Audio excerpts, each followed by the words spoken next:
그 말씀을 대하기 전에 코로나19 대처하기 위한 한 방편으로 교회가 구호를 만들고 예배 시간마다 외치고 있습니다.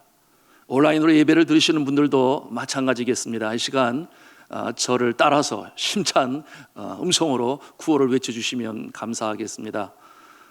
예방은 철저히, 마음은 담대하게. 예방은 철저히, 마음은 담대하게. 예방은 철저히, 예배는 더 철저히.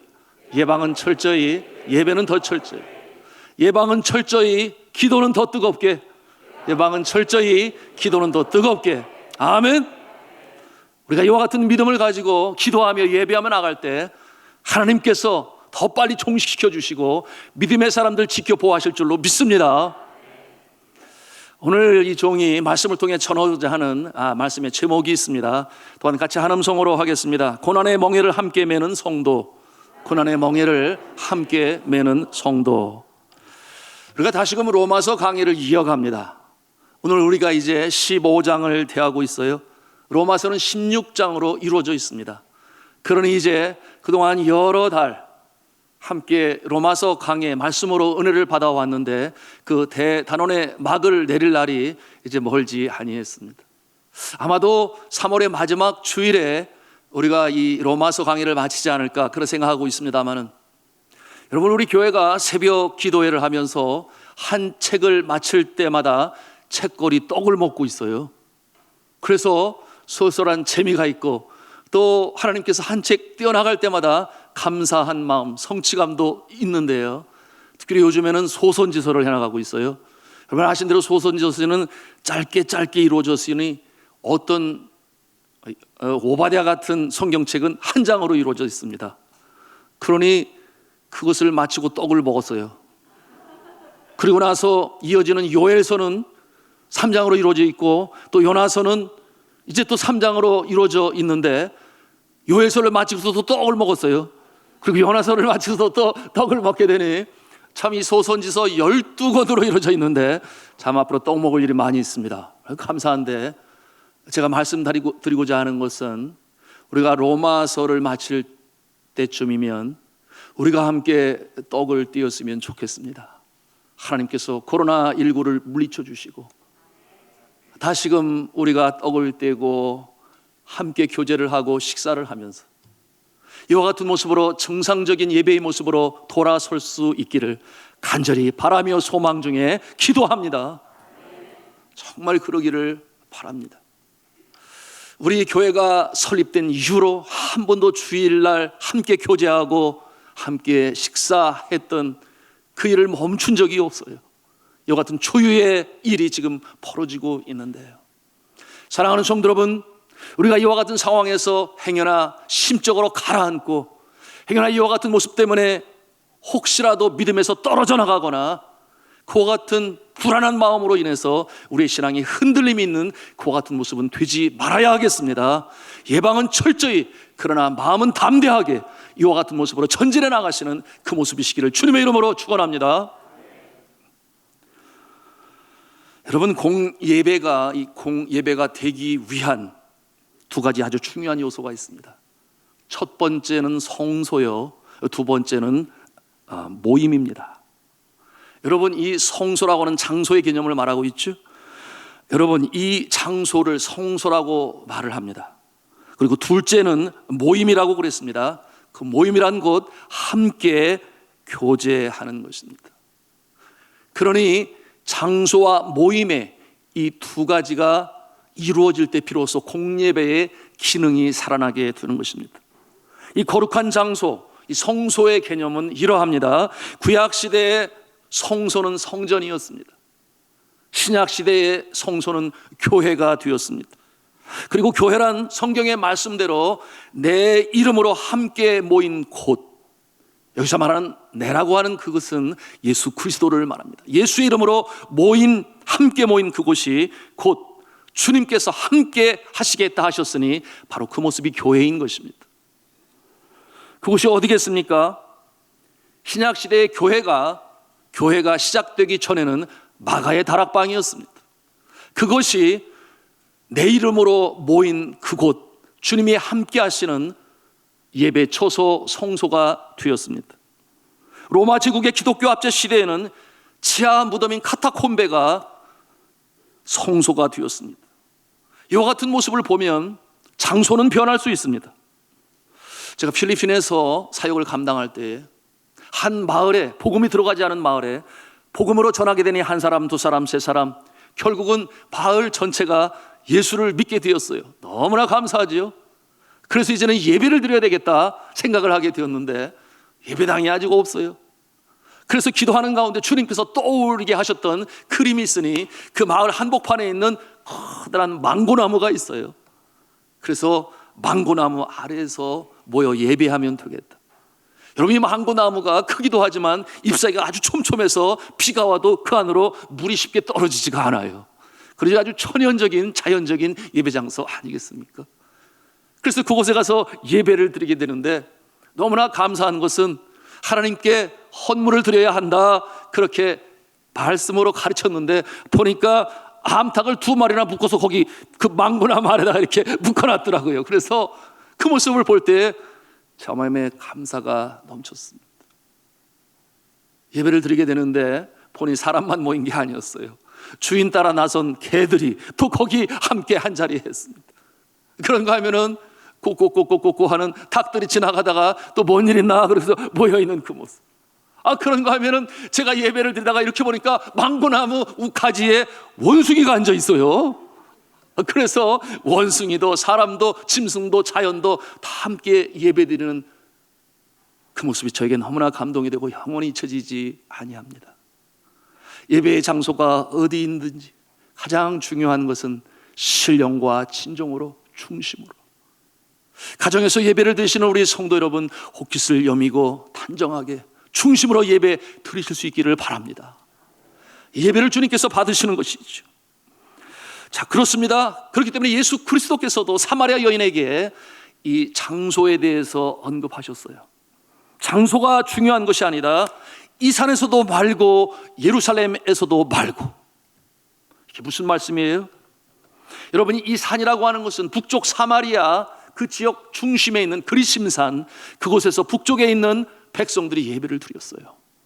그런가 하면 남쪽에 있는 백성들은 예루살렘에서 예배를 드렸는데 이 산에서도 말고 예루살렘에서도 말고 이렇게 말씀하시는 이유는, 물론 말씀드린 것처럼 예배의 장소는 내 이름으로 함께 모인 그곳, 내가 그곳에 함께 있으니 예배의 장소가 되는 것인데, 그런데 이와 같은 예수님의 말씀은 결국 예언으로 이루어졌죠. 사마리아 땅의 그리심산의 성소도 사라지게 되었고, 그리고 예루살렘 성은 완전히 멸망당하여 더 이상 성소의 기능을 감당하지 못하게 되었습니다. 그러니 정말 중요한 것은 내 이름으로 모인 곳에는 나도 그들 중에 함께 있어 예배를 받을 것이요 기도를 받으시는 예수님이신 줄로 믿으시기를 바랍니다. 그런데 성도 여러분, 우리가 한 가지 절대 간과하지 말아야 할 한 가지가 있으니 그것은 함께 모여 예배 드리라고 하는 것입니다. 절대 간과하지 말아야 할 예배의 중요한 요소. 그러나 성경은 이에 대해서 이렇게 말씀하고 있습니다. 모이기를 패하는 어떠한 자들의 습관과 같이 하지 말고 오직 권하여 그날이 가까움을 볼수록 더욱 그리하자, 그렇게 히브리서 10장 25절에 말씀하고 있어요. 너무나 중요하죠? 왜 이렇게 모이는 것이 중요합니까? 그냥 집에서 그냥 또는 개인적으로 예배하면 되지 그렇게 생각하는 분들 없지 않아 있어요. 그러면 그렇게 불편하고 냄새나는 열악한 환경 속에 있는 지하 무덤 카타콤베에서 드릴 이유가 없지 않아? 그런가 하면은 저 공산정부 중국 공안 요원들 눈길 피해서 몰래 모여서 그렇게 힘들게 예배 드릴 필요도 없지 않아? 이런 생각으로 연결되어질 수 있어요. 그저 나 혼자 있는 처소에서 그냥 예배 드리면 되는 거 아니야? 그런 생각을 가질 수 있겠습니다. 그런데 그렇게 모이는 이유가 무엇이겠습니까? 여러분, 이 교회라고 하는 이름 자체에서 정체성을 우리가 볼 수 있어요. 가르칠 교자에 모일 회자를 씁니다. 모인다고 하는 것이죠. 성경 언어로 이 교회는 에클레시아, 그렇게 헬라어로 말을 하게 되는데 그 뜻이 뭐냐면 구별되이 불러 모인 사람들, 구별되어 함께 모인 무리들, 이것을 에클레시아라고 말을 합니다. 그러니 구별된다는 그런 의미와 또 무리라고 하는 그 의미가 함께 함축되어 있어요. 여러분, 우리가 성도라고 하는 말을 사용하는데 거룩할 성자에 무리 도자를 쓰지 않겠습니까? 거룩한 성도들의 모임, 그것이 교회인 것임을, 또 그와 같은 모습을 통해 공예배가 예배답게 드려진다는 사실을 우리는 기억할 수 있어야 돼요. 오늘날 편하게 신앙생활 하자고 얽히고 설키고, 여러분, 그와 같은 모습 필요 없다고 생각하는 사람들이 있는데요, 그런데 우리 교회는 그러지 아니합니다. 우리 교회는 사람 숫자가 많지 않아서 그래요.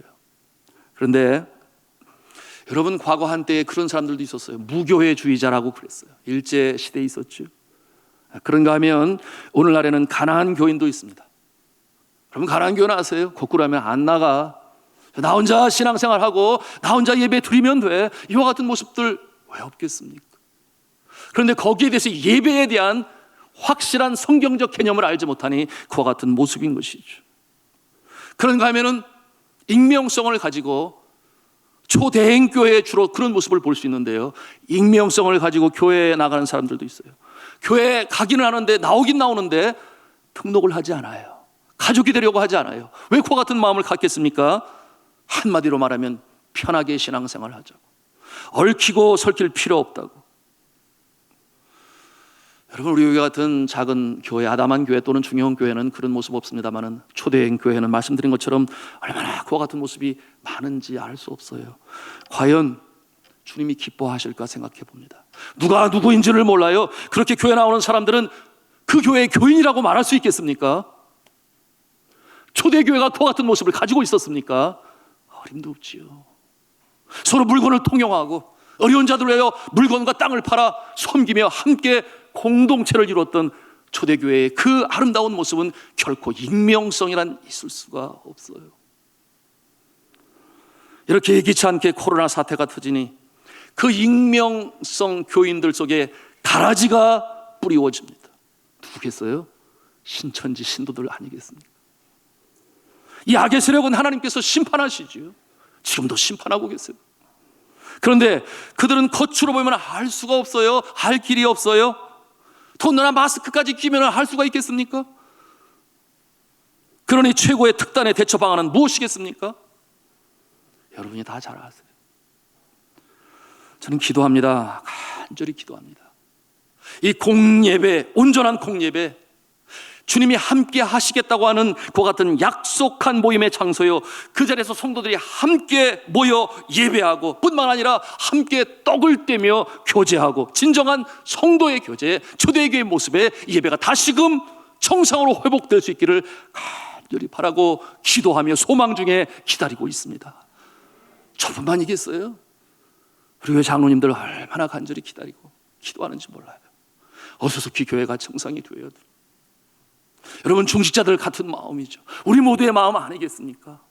우리 하나님께서 어서 속히 이 코로나19를 종식시키셔서 온전한 예배, 주님이 기뻐하시는 예배, 약속된 장소에서 장소의 개념을 뿐만 아니라 함께 떡을 떼고 교제를 나누는 진정한 교제가 있는 예배가 회복되어 줄 수 있도록 함께 기도하실 수 있는 저와 여러분 다 되실 수 있기를 주님의 이름으로 축복합니다. 이렇게 함께 모여 예배를 드리고 이렇게 떡을 떼며 교제를 나누고 있는 무리 중에 한 무리, 오늘 성경에 등장하고 있습니다. 예루살렘 교회예요. 예루살렘 교회.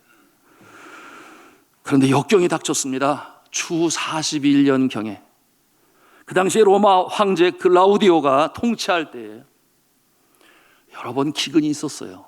그 황제가 13년을 다스리게 되었는데 큰 기근이 여러 번 지나갔습니다.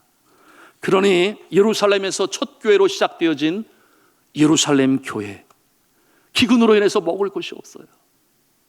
먹을 것이 없으니 얼마나 힘듭니까? 여러분, 배고픈 것보다 더 큰 서러움이 있나요? 이처럼 어려움 속에 있는 이 예루살렘 교회, 그처럼 기도가 뜨거웠던 교회, 더불어 전혀 기도에 힘쓰니라 그와 같은 교회, 그런가 하면은 많이 가진 자나 적게 가진 자나 할 것 없이 하나가 되었던 아름다운 성도의 교제가 있었던 교회, 그렇게 뜨겁게 기도하니 성령 강림의 역사를 체험했던 교회, 그리고 그곳에서 그날에 경험을 한 자들이 이곳저곳으로 흩어지게 되니 그 중에 한 무리가 교회를 시작한 것이 바로 이 로마서 편지를 받아보는 로마에 있는 교회가 바로 그때로부터 시작이 되었는데요. 그러니 영적인 은혜를 나누었습니다. 그것뿐만이었나요? 순교자의 피의 터전 위에 세워진 예루살렘 교회, 그가 누구였습니까? 야고보가 그런 모습이죠. 그런가 하면은 스테반 집사님이 그런 모습 아니겠습니까? 그처럼 순교자의 피의 터전 위에 세워졌던 이 교회가 어려움, 역경에 처했어요. 먹을 것이 없어요. 기근으로 인해 너무나 힘듭니다. 그때에 사도 바울이 자처하고 나서는 거예요. 가만히 있을 수가 없다. 그리스도 안에 한 지체요 형제인데, 그래서 저가 전도하고 개척하고 세운 교회들에게 권면합니다. 우리가 연보해야 됩니다. 연보를 모으기 시작해요. 그래서 여기저기 교회들이 참여합니다. 이제 그 물질을 가지고 이제 이 교회로 예루살렘으로 가야 돼야 하는 것입니다. 자, 이처럼 어려움에 처할 때에 그들을 나의 형제로 자매로 생각하여 채우라는 마음으로 나아갔던 사도 바울의 모습, 여러분, 이와 같은 모습이 오늘 성경 말씀에 잘 기록이 되어 있어요. 15장 25절에서 27절까지 말씀 함께 읽었으면 좋겠습니다. 함께 읽습니다. 시작. 그러나 이제는 내가 성도를 섬기는 일로 예루살렘에 가노니 이는 마게도냐와 아가야 사람들이 예루살렘 성도 중 가난한 자들을 위하여 기쁘게 얼마를 연보하였음이라. 저희가 기뻐서 하였거니와 또한 저희는 그들에게 빚진 자니 만일 이방인들이 그들의 영적인 것을 나눠 가졌으면 육적인 것으로 그들을 섬기는 것이 마땅하니라. 아멘. 그렇습니다. 영적으로 빚을 졌어요. 예루살렘 교회가 출발 지점이 됩니다. 그리고 그곳에서 이제 복음이 확산되어져 나갔어요. 그러니 그 영적인 빚을 가지고 이제는 필요한 먹을 것, 물질로 갚아야 되지 않겠는가. 이때 사도 바울이 자처하고 나선 것이죠. 이와 같은 일에 너무나 감사한 것은 바나바도 함께 참여해요. 제가 말씀을 묵상하면서 또 새롭게 깨달은 부분이기도 한데요, 이것은 오늘 본문에는 없습니다. 그런데 그 시대 당시의 정황을 기록한 사도행전 11장 28절 이하 30절에 이렇게 기록이 되어 있어요. 제가 읽겠습니다. 그 중에 아가보라 하는 한 사람이 일어나 성령으로 말하되 천하가 크게 흉년 들리라 하더니 그 라우디오 때에 그렇게 되니라. 제자들이 각각 그 힘대로 유대에 사는 형제들에게 부조를 보내기로 작정하고 이를 실행하여 바나바와 사울의 손으로 장로들에게 보내니라. 너무나 아름다운 모습이죠. 여러분 기억하실 거예요. 사도행전 15장의 사건을. 바나바와 바울이 심히 피차 다투어 갈라섰다 그랬어요. 왜냐하면 마가라고 하는 요한이 전도행을 갔다가 너무 힘드니 돌아오게 되었는데 그가 바나바와 가까운 친척 관계 아니었겠습니까? 사도 바울은 그를 다시는 들어갈 수 없다. 바나바는 아니다, 한 번 더 기회를 주자. 그러므로 그것이 의견이 충돌이 되어 서로 나누었으나. 그런데 이처럼 예루살렘 교회가 장자교회 아니겠습니까? 모교회 아니겠습니까? 어려움을 당하니 함께 서로 돕는 모습이 이렇게 아름답게 또한 기록이 되어 있어요. 그런데 이와 같은 모습, 그때 일이 쉽지 않아요. 연보가 모이면 오늘날은 소위 와이어 트랜스퍼, 뭡니까? 온라인으로 송금할 수 있어요. 한국에서 미국으로 뭐 어느 곳이든지 선교지도 우리가 보낼 수가 있는데 그 당시에는 그러지를 못해요. 여러분, 이 교회 저 교회 이 교회 저 교회 많은 교회로부터 받아온 헌금, 이 현금 아니겠습니까? 이 돈을 가지고 누가 예루살렘 교회 가냐 그 말이에요. 강도를 만날 수 있겠죠. 그때에 사도 바울이 자처합니다. 하나님이 쓰시는 종, 기도할 때 병자가 일어나고, 그리고 안수할 때 성령의 충만이 임하고, 죽은 자까지 살리는, 유두고를 살리는 그 같은 역사가 있으니 책임감을 갖는 것입니다. 내가 이 일을 하겠다. 그래서 그 연보를 가지고 예루살렘으로 가는 모습이 오늘 성경 본문에 있는 말씀인데요. 그런데 이 예루살렘 이 곳으로 가기 전에 사도 바울은 기도했어. 예배소에 있을 때 그런 환상을 가졌습니다. 내가 로마를 보아야 하리라. 내가 로마에 가서도 복음을 전해야 하리라. 여러분, 지중해 제패하고 있었던 로마 제국의 센터인 그곳 로마에 내가 가서 로마 교회 성도들을 격려하고 위로하고 나는 안위를 받고 그곳을 중심으로 세계 열방으로 복음이 전파되질 수 있도록 그곳에 가야 되겠다, 그런 생각을 가지고 있었는데, 그런데 예루살렘을 먼저 가야 돼요. 예루살렘은 방향이 로마로 가는 길과는 정반대 방향에 있어요. 로마는 서쪽에 있고 예루살렘 그곳은 남동쪽에 있으니 그곳으로 가는 일도 쉽지 않고 거기 갔다가 다시 로마로 가는 일도 쉽지 않은데, 그러나 정말 어려운 부분은 어떠한 부분이었는가? 예루살렘에서 사도 바울이 오기만을 벼르고 기다리는 자들이 있었습니다. 그들은 유대인 종교 지도자들이었죠. 그는 사도 바울을 배도자로 여겼습니다. 유대교에 있다가 가말리엘 문화상으로 있다가 랍비가 될 사람이 결국은 기독교인이 되고 흩어져 있는 유대인들에게까지 복음을 전하니 오기만 해봐라 벼르고 있는 사람들이 그 성에서 사도 바울을 기다리고 있으니, 그 같은 상황에서 이제 사도 바울이 예루살렘으로 들어가야 됩니다. 결코 쉬운 일이 아니에요. 이와 같은 모습을 바라보면서 오늘날 이 시대의 자신들의 모습을 돌이켜봅니다. 이처럼 형제 자매 같은 교회 안에 어려움이 있을 때 어찌하든지 그것을 도우려고 생명을 무릅쓰고 예루살렘으로 가는 사도 바울의 모습에 비하여 오늘날 이 시대는 많은 사람들이 자신의 신앙 하나로 만족하려고 해요. 그래서 울타리를 쌓아요. 가장 중요한 나 자신, 그리고 내 가족의 범위를 넘어나지 못한 우리 성도들의 아픔, 성도들의 고난, 그런가 하면 주의 몸된 교회에 내가 섬겨야 되는데, 봉사로 섬겨야 되는데 힘들어, 그것까지 할 수는 없어, 나는 그냥 내 신앙으로만 만족할래, 이런 모습이 있단 말입니다. 오늘의 말씀은 우리에게 도전이 되는 것입니다. 자, 이와 같은 모습, 그 염려의 마음, 사도 바울 이제 예루살렘에 들어가면서 자신의 심경을 고백하는 것이 이제 15장 30절, 31절, 32절 말씀 되겠습니다. 우리 같이 한 음성으로 읽었으면 좋겠습니다. 시작.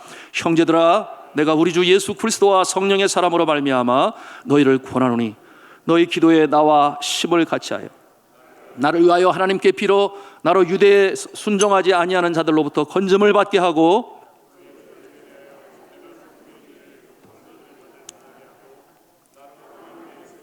기쁨으로 너희에게 나아가 너희와 함께 편히 쉬게 하라. 아멘. 뭐라고 그럽니까? 예루살렘에서 순종하지 않은 자들로부터 건짐을 받게 하고 기도해달라, 그 말이에요. 누가? 로마의 교회에 보내는 이 서신이니 이 서신을 받고 나를 위해서 기도해달라. 내가 바로 가지 못하고 예루살렘을 경유해서 가는데 행여나 저들에게 어려움을 당하지 않도록 건져달라고 기도해달라, 그렇게 부탁을 하고 있는 것입니다. 여러분, 이와 같은 환란이 닥쳐올 것이라는 것을 제가 어떻게 알았겠습니까? 여러분, 사도 바울은 기도하는 사람이에요. 그러니 앞날에 대해서 미리 볼 수 있어요. 성령님께서 그렇게 하시는 것이죠. 성령님께서 미리 알게 하십니다. 그러니 그 같은 상황 가운데서도 각오하고 가는 거예요. 여러분, 성령께서 이 사도 바울에게 보여주셨던 그와 같은 내용이 있는데, 그 내용이 이제 사도행전 20장 22절과 23절에 기록이 되어 있어요. 제가 읽겠습니다. 보라, 이제 나는 성령에 매여 예루살렘으로 가는데 거기서 무슨 일을 당할는지 알지 못하노라. 오직 성령이 각 성에서 내게 증언하여 결박과 환란이 나를 기다린다 하시나. 미리 알려주세요. 그러니 이제 거기서 들어가 되면 결박 당할 수 있습니다. 어쩌면 죽을지도 몰라요. 그럼에도 불구하고 저가 들어가요. 그때에 저가 고백하는 내용이 우리가 익히 잘 알고 있는 그의 고백입니다. 나의 달려갈 길과 주 예수께 받은 사명, 곧 하나님의 은혜의 복음을 증언하는 일을 마치려 하면 나의 생명을 조금도 귀한 것으로 여기지 아니하겠노라. 이와 같은 고백을 하죠. 생명을 무릅쓰고 일은 마땅히 내가 할 일이니, 그 어느에게 맡겨진 일이 아니라 내가 할 일이니, 그 성도의 아픔과 어려움과 그 배고픔을 볼 때에 제가 생명을 각오하고 들어가는 것입니다. 이와 같은 모습을 볼 때 하나님께서 그를 사용하시지 아니하시겠습니까? 하나님께서 보호하시지 않겠습니까? 하나님께서 지키시지 아니하겠습니까? 그 믿음을, 헌신, 그 사명 감당하고자 하는 사도 바울의 모습을 하나님께서 지키시는 것이죠. 제가 30살에 선교사가 되기로 작정을 하고 선교지로 나갈 때에 선교사역의 모델 사도 바울이었어요. 그래서 그를 열심히 연구하고 읽고 하여튼 쫓아가려고 많이 준비하곤 했습니다. 그런데 성경을 읽고 그를 알아갈수록 너무나 그가 부러운 거예요. 뭐가 부러운가? 첫째는 그의 언어의 능력이 너무나 부러웠어요. 헬라어에 능통합니다. 히브리어에 능통합니다. 그런가 하면 아람어를 합니다. 그런 혀의 권세가 나타났어요. 어느 곳에 가든지 거침없이 말씀을 전할 수 있으니 언어의 능력 너무나 부러웠어요. 그런가 하면은 그는 성경에 대한 해박한 지식을 가지고 있었지. 말씀드린 대로 가말리엘 문화생으로 있었으니 모세의 토라와 구약 성경을 다 꿰고 있는 거예요. 그러니 어느 곳에 가든지 헬라파 유대인에게도 그리고 자신의 본토에 있는 유대인들에게도 구약 성경을 꿰뚫어서 예수 그리스도의 십자가의 복음, 예언의 이루심에 대하여 변증적으로 복음을 전하니 힘이 있잖아요.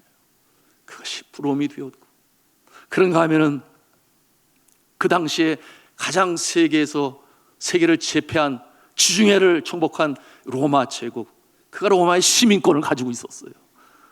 그러니 그 로마의 시민권을 가지고 감옥에서 갇혀 매맞아 죽을 수도 있었으나 풀려남을 그 같은 경험도 저가 하게 되지 않습니까? 오늘날은 아마도 미국 시민권이라 말할 수 있지 않겠어요? 여하튼 그런 모습들이 부러움의 조건이 되었는데, 그런데 무엇보다도 가장 제가 부러워했던 사도 바울의 아주 탁월한 모습은 뭐였는가 하면 그의 능력이었습니다. 그 능력은 말씀을 전하는 능력뿐만 아니라 저가 기도할 때에 평자가 일어나고 자신의 손수건만 온 자도 평자가 일어나고 귀신이 물러가고 그런가 하면 죽은 자까지 유독으로 살리는 그 같은 놀라운 역사 누가 주셨겠습니까? 성령님이 역사하시니, 그러므로 이곳저곳에 교회를 세우게 되는데 너무나 부러웠어요. 그래서 주님 앞에 때로 금식으로 기도하고 저도 그 같은 능력을 얻기를 원합니다. 기도하는데 오늘 주님께서 오늘의 이 말씀으로 저에게 주시는 거예요. 하나님께서 나에게 주신 사명, 곧 하나님의 은혜의 복음을 증거하는 일을 마치려 하면 나의 생명을 조금도 귀한 것으로 여기지 아니하노라. 그러므로 사도 바울은 별명이 여러 가지인데, 그는 위대한 신학자요, 그런가 하면 탁월한 선교사요, 그리고 훌륭한 목회자요, 그리고 마지막에는 영광의 순교자였던 것입니다. 죽기를 각오하는데 하나님께서 그를 들어 쓰시지 아니하실 이유가 없어요. 그때 제 자신을 제 가슴을 치며 주님 앞에 회개했습니다. 주여, 내가 순교자가 되겠다고 하는 그와 같은 다짐으로 주님 앞에 드리지 못했습니다. 주여, 이 종을 용서하여 주옵소서. 사랑하는 성도 여러분, 이 사도 바울이 그처럼 영광 중에 놀라운 역사를 일으켰던 것은 이처럼 어려운 가운데 헌신으로 내 목숨을 빼앗길지라도 이와 같은 자세로 나가는 모습을 우리가 볼 수 있으니, 여러분, 우리에게 닥쳐온 역경이 있다면, 환난이 있다면 그 가운데서도 주의 사랑으로 실천함에 있어서 기꺼이 헌신을 각오하시는 그 같은 모습이시기를 주님의 이름으로 축복합니다. 저가 예루살렘에 들어가고 생명을 각오하고 들어가죠. 저들의 아픔과 배고픔이 저의 배고픔이 되고 체휼이 되었습니다. 오늘 이 말씀을 통해서 우리가 배우는 영적인 레슨 3가지가 있는데 그 중에 간단하게 우리가 함께 나누기를 원합니다. 첫째는 따라서 하겠습니다. 교회는 내 영혼의 가정입니다. 그렇습니다. 교회는 내 영혼의 가정이에요. 그러니 내 영혼의 가족들이 교회에 있습니다. 함께 동거동락하는 곳이에요. 함께 웃고 그리고 함께 우는 곳입니다.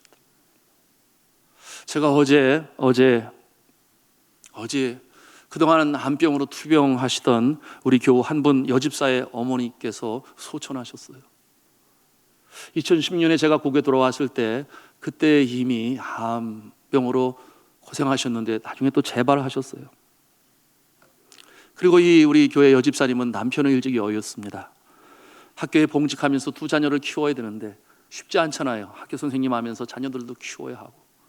그러니 어머니가 그 아이들을 다 또 키워주시고 남편도 없는데 자녀들을 키워주시고 얼마나 의지가 되었겠습니까? 그리고 또 격려가 되고 함께 있음으로 말미암아 큰 힘이 되었겠죠. 그런데 떠나셨어요. 향년 74세셨습니다. 너무 일찍 부르셨지요? 정말 안타까운 마음이에요. 그런데 우리 집사님이 저에게 전화를 하셨어요. 우리 어머니 가시는 길에 꼭 예배를 드려주셨으면 좋겠습니다. 그러니 예배를 당연히 드려야 되겠지요. 지난번에 같은 기술 우리 박한상 집사님 모친께서 소천하셨는데 그때는 오지 마세요. 지금 상황이 이런 상황이니 저희들이 가족장으로 하겠습니다. 그래서 교역자들이 이제 다녀오게 되었어요. 그런데 이렇게 또한 와서 예배를 드려달라 하니 제가 가지 않을 수 없지요. 교역자는 부르면 가야 되는 것이 주의 종의 길이라고 하는 것은 이미 신학교 시절부터 알고 있었습니다. 그러므로 이제 그곳에 가게 되는데, 여러분, 그와 같은 상황 가운데서 누가 요즘에 장례식장에 가려고 하나요? 꺼리지요. 혹시 감염이 되는 것은 아닐까? 그래서 광고를 했습니다만 제 마음은 우리 교역자들이 함께 가서 예배드리면 되지. 그런데 모이시는데 보니까 너무 감사가 되고 감격이 되었어요. 구역장님이 나오셨고, 그런가 하면은 이웃집에 살고 있는 권사님도 나오셨고, 그런가 하면은 이 장례식장에 한 번도 안 빠지고 가시는 권사님 한 분 계신데 영락없이 나오셨어요. 그런가 하면은 또 우리 장로님들 중에 대표 되신 김종화 장로님이 대표로 오셔서, 대표 되신이 아니라 대표자의 모습으로 이렇게 함께 참여하셔서 가서 또 역할을 감당하니 얼마나 감사했는지 몰라요. 그런데 가보니 정말 장례식장이 설렁해요. 누가 오겠습니까? 그러나 그곳에 가서 격려하고 위로하고 말씀으로 전하고 예배하게 되니 저들이 너무 감사한 거예요. 그러니 유가족들의 눈에 눈물이 글썽글썽합니다. 그리고 저도 그와 같은 상황 가운데서 제가 그분을 알아요. 이 권사님 정말 그 어려운 가운데서도 미소를 잃지 아니하시고, 그리고 자녀들 잘 되게 하는 일이 여전히 내가 있는 사명이라고 그렇게 열심히 딸과 또 손주들을 챙기셨는데요. 뿐만 아니라 저가 섬기는 교회에 끝까지 권사의 회장님의 역할을 감당하다가 주님의 부르심을 받게 되었어요. 갑자기 가시게 된 것이죠. 그와 같은 모습이 생각이 나니 제 마음이 참 힘들었습니다. 그와 같은 가운데 예배를 드리고 격려하게 되니 다 같이 함께 주님의 은혜를 체험할 수 있었는데요. 여러분, 이 시대의 교회가 어떤 모습으로 서 있어야 되겠습니까? 믿음의 사람들이 세상 사람들과 다른 바가 무엇이겠습니까? 믿음의 사람들인데 세상 사람들 하는 모습과 똑같이 행동하고 똑같이 살아간다면 그것이 어찌 구별이 될 수 있겠습니까? 교회는 어려움 속에서, 환난 속에, 오늘 예루살렘 교회와 같이 힘들 때에 기꺼이 내가 헌신하는 한이 있더라도 나의 영적인 가족이니 이 땅에서뿐만 아니라 천국에서도 함께 주의 이름을 찬송하며 나갈 그와 같은 관계 속에 있으니 함께 웃을 뿐만 아니라 함께 울을 수 있는 그와 같은 교회가 되어야 할 줄로 믿습니다. 우리가 이 모습으로 가야 돼. 여러분, 그런가 하면은 두 번째로 우리가 배워야 하는 교훈이 있으니 우리 한 음성으로 하겠습니다. 성도의 사랑에는 헌신이 따라옵니다. 여러분, 마냥 좋을 때 사랑하는 것 누구든지 할 수 있어요. 세상 사람들뿐만 아니죠. 그런데 교회를 이루는 이 영적 가족이니 말씀드린 것처럼 함께 울 수 있어야 하는데요. 그런데 힘에 부칠 때가 많이 있습니다. 그러니 그와 같은 상황 가운데서도 위험을 무릅쓰고 가요. 저도 사람 아니겠습니까? 당연히 가야 되는데 손 소독하고, 가서 들어가기 전에 또 손 소독하고, 이 펜을 잡았으니까 또 소독을 해야지, 뭐 여러 가지 많은 생각들이 제 마음을 누르는 거예요. 그러니까 또 예배를 마치고 나서도 또 손 소독을 하고, 누구나 다 그럴 수 있어요. 인간은 연약하니까. 그러나 그럼에도 불구하고 해야 할 일은 하면서, 다시 말씀드리면 예방은 철저히, 그러나 기도는 더 뜨겁게, 예방은 철저히, 그러나 하나님이 함께 하심을 믿고 담대한 마음으로 이와 같은 모습으로 이 사회에 빛이 되시고 이 사회에 소금이 되실 수 있기를 주님의 이름으로 축복합니다. 헌신이 따른다고 그랬어요. 여러분, 미국에서 있었던 실제의 이야기인데요. 폴이라고 하는 회사원이 이제 금요일에 뉴욕에서 중요한 미팅을 마치고 자기 팀 동료들과 함께 공항으로 가려고 거리로 나왔어요. 이제 금요일이니까 집으로 가는 거죠. 그런데 그날이 금요일 오후 시간이 되고 보니 트래픽 잼이 너무나 많아요. 그러니 택시를 잡아야 되는데 잡을 수가 없어요. 시간은 점점 가고 있어요. 그런데 참 감사한 일이죠. 저쪽에서 핀 택시가 하나 오는 거예요. 그러니 같이 있던 동료들이 택시가 온다. 그래서 막 뛰어가서 그 택시를 잡게 되었는데, 그만 너무 급하게 뛰어가다 보니까 문제가 생겼어요. 뭐냐면 가판대에 채소와 과일을 놓고 그것을 파는 이 할머니가 있는데, 아마 이 뛰어가면서 발에 치여가지고 그게 넘어지게 되니 그 길바닥에 이 야채와 과일들이 막 굴러서 퍼지게 되는 거예요.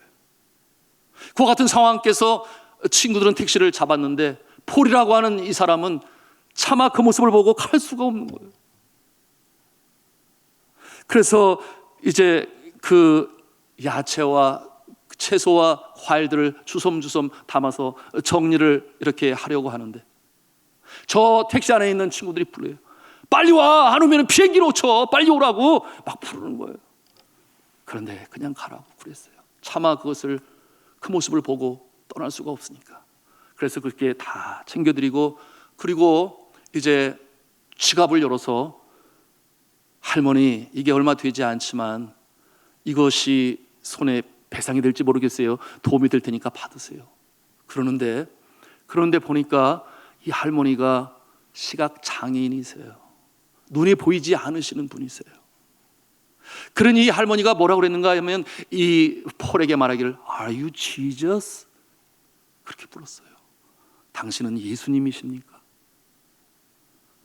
당황했죠. 아니요, 나는 예수가 아니에요. 나는 예수가 아니에요. 아이, 무슨 말씀을 그렇게 말을 했는데, 이 할머니가 그처럼 누군가가 가판을 이거를 걷어차면서 흐트러지는 그 상황에서 너무나 마음이 놀라고 안타까워서 제가 기도를 했다는 거예요. Jesus, please come and help me. 예수님, 내가 지금 의지할 사람은 주님밖에 없는데 주님 빨리 오셔서 저를 도와주세요. 그렇게 기도를 했다는 거예요. 그 기도를 마쳤는데 이렇게 나타난 사람이 있으니 Are you Jesus? 그러니 당신이 예수님이 맞다고 자꾸만 계속해서 그렇게 말을 하는 거예요. 그와 같은 상황 가운데 지나가는 사람들, 할머니는 울고 있고 자신은 그와 같은 것을 돕는데 아무도 생각지 아니하고 그냥 지나가는 가운데 이 청년은 그와 같은 상황 가운데서 귀한 영적 교훈을 깨닫게 된 것입니다. 그 할머니가 말하는 거예요. You must be Jesus. 당신은 예수님이 틀림이 없어. 아니라고. 그러면서 그날 비행기를 타지 못하니 뉴욕에서 이제 호텔에서 하룻밤을 지나게 되었는데, 그런데 그 방에 누워 있는데 이 청년의 이 폴의 마음에 이런 질문이 왔다고 하는 거예요. 그것은 뭐냐 하면 When was the last time someone confused you for Jesus? When was the last time someone confused you for Jesus? 그때가 언제였는가? 누군가가 당신 때문에 예수라고 착각하게 만들었던 그때가 언제였는가? 그와 같은 질문이 그 마음에 떠올랐다 그랬어요. 무슨 말이겠습니까? 나의 행하는 행동이 다른 사람이 볼 때에 저런 모습은 예수님이나 하는 것인데 그렇게 한 적이 언제였느냐 하는 질문을 가슴에 담게 되었다고 하는 것입니다. 사랑하는 성도 여러분, 우리가 이 세상에 살아가는 동안에 예수 믿기 때문에 다른 점이 무엇입니까? 우리는 때때로 우리 자신들도 정말 혼란스러울 때가 있어요. 직장에서, 일터에서, 또 이웃들과 함께하는 그곳에서 내가 세상 사람들과 구별되어 산후의 동리가 되고, 그래서 그 빛을 숨길 수가 없고, 그런가 하면 등경호의 등불이 되어서 누군가가 그 빛을 보고 어둠을 밝힐 수 있는 그와 같은 존재로 우리가 구별된 존재로 서 있느냐 그 말을. 그러나 이와 같은 일을 감당할 때는 말씀드린 것처럼 헌신이 따르지 아니하면 쉽게 할 수 없으니, 그럼에도 불구하고 내가 끌어안을 때에 어떠한 역사가 나타나겠습니까? 하나님께서 다 보고 하시고 갚으시죠. 여러분, 최근에 이와 같은 코로나19 사태로 인해서 참으로 각박한 세상이 되었어요. 교회는 텅텅 비어있고 얼마나 썰렁한지 알 수가 없습니다. 서로 간에 만나는 것도 꺼려하고, 그러다 보니 성도 간의 교제 사랑도 점점 식어지는 것 같아요. 그런 가운데 또 감사한 것은 어느 한 권사님은 영지버섯에 홍삼을 들여서 달였대요. 그 물을 잔뜩 싸가지고 와가지고 이때는 면역이 최고입니다. 이거 드세요. 그래서 주시니까 너무 감사하고, 또 어느 분은 교역자들 힘내시라고 또 어제 점심 때는 또 맛있는 샤브샤브를 사주셨어요. 그래서 그것을 또 먹으면서 힘을 내고, 그래 우리가 힘내고 더 기도해야 돼, 이와 같은 마음을 갖게 되는데요. 그런가 하면은 또 한 장로님은 손세정제를 미리, 그때 사기도 너무 힘들었어요. 그때 우리 성도들을 위하여 제공하시고, 또 어제는 이 마스크 스프레이, 소독이니까 마스크 쓰기가 너무 힘드니까 이거 뿌리면은 소독이 돼서 냄새도 없어지고 세균들도 다 죽으니까 그거 같은 것을 보내오시기도 하시고. 사랑하는 성도 여러분, 우리는 영적 가족인 줄로 믿습니다. 교회는 우리 영혼의 가정인 것이에요. 그래서 서로 도우며 서로 격려하며 그렇게 이 땅에서 우리가 살아가야 하는데요, 이와 같은 모습으로 나타날 때 어떠한 역사가 나타날까요? 하나님께서 갚아주시는 줄로 믿으시길 바랍니다. 이것이 셋째 우리가 배워야 하는 영적 교훈인데요, 우리 함께 따라서 하겠습니다. 하나님께서 갚아주십니다. 한 번 더 하겠습니다. 하나님께서 배로 갚아주십니다. 아멘입니다. 사도 바울은 어떠했을까요? 예루살렘에 들어갔습니다. 그곳에서 복음을 전했어요. 그리고 예루살렘 교회의 어려운 부분을 도왔습니다. 그리고서는 결국은 사슬에 얽매이게 되어 감옥에 갇히게 되었습니다. 그 날들이 얼마나 힘들었을까요? 어두운 밤이 이르렀을 때 저가 어떤 모습이었을까? 바울과 실라가 그 깊은 감옥에서 찬송하며 어려운 가운데서도 믿음으로 주를 찬송했는데 아마도 찬송하고 있지 않았을까 생각이 되어지는데, 그때 어떤 일이 벌어지는가? 주님께서 그에게 친히 나타나십니다. 신의 현현이라고 말할 수 있겠어요. 성령의 음성을 듣게 되는데 그 내용이 사도행전 23장 11절에 나타납니다. 여러분, 한번 시간이 갔지만 한번 함께 찾아보기를 원하는데요, 사도행전 23장 11절의 말씀, 사도행전 23장 11절 말씀 같이 읽도록 하겠습니다. 시작. 그날 밤에 주께서 바울 곁에 서서 이르시되 담대하라, 내가 예루살렘에서 나의 일을 증언한 것 같이 로마에서도 증언하라야 하리라 하시니라. 아멘.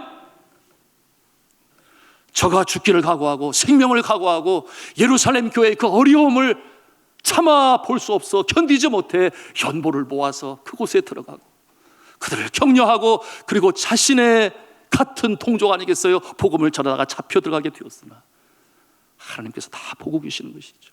알고 계시는 것이죠. 그 어려운 때에 나타나셔서 내가 예루살렘에서 나를 증거한 것 같이 로마에서도 그리하여야 하리라. 얼마나 큰 격려의 말씀이 됐겠습니까? 저가 용비백배하였을 것이 틀림이 없어요. 소망 중에 그곳에서 2년이라는 세간을, 그러나 결국 로마에 당도하게 되고 그곳에서 모든 길은 로마로 통하였다 그러는데 로마에서 어떠한 일을 합니까? 저가 온 이태 동안 자신들의 찾아오는 사람들에게 복음을 전하게 되었다. 그리고 하나님의 나라는 더더욱 왕성이 되어져 갔다 하는 내용이 사도행전의 마지막 장, 그리고 28장이죠 30절과 31절에 그렇게 기록하고 있어요. 여러분, 이 부분도 함께 우리가 찾아보기를 원합니다. 28장 30절 31절 같이 읽도록 하겠습니다. 읽습니다. 시작. 바울이 온 이태를 자기 셋집에 머물면서 자기에게 오는 사람을 다 영접하고 하나님의 나라를 전파하며 주 예수 그리스도에 관한 모든 것을 담대하게 거침없이 가르치더라. 아멘. 우리 하나님께서 바라보고 계시는 줄로 믿으시기를 바랍니다. 특별히 어려운 때에 코로나19로 인하여 사람들의 마음이 너무나 깜빡해요.